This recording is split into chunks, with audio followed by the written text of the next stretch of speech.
एक छोटे से गांव में रामू नाम का एक मेहनती किसान रहता था।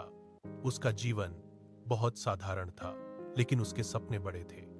रामू हर दिन सुबह सूरज निकलने से पहले उठ जाता और अपने खेतों में काम करने चला जाता। उसके पास ज्यादा जमीन नहीं थी, लेकिन वह अपनी मेहनत और ईमानदारी से पूरे गांव में जाना जाता था। रामू के परिवार में उसकी पत्नी सीता और दो छोटे बच्चे थे।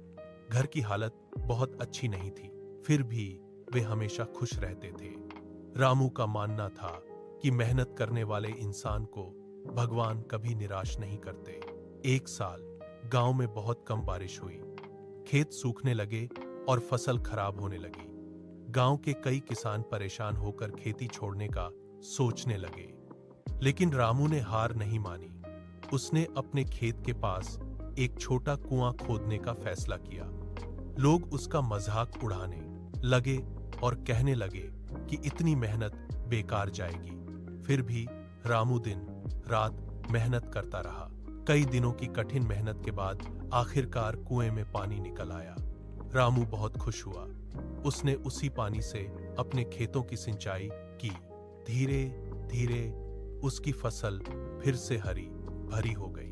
जहां बाकी किसानों की फसल सूख चुकी थी, वहीं रामू के खेत लहलहा रहे थे। जब फसल तैयार हुई तो रामू ने अच्छी कमाई की।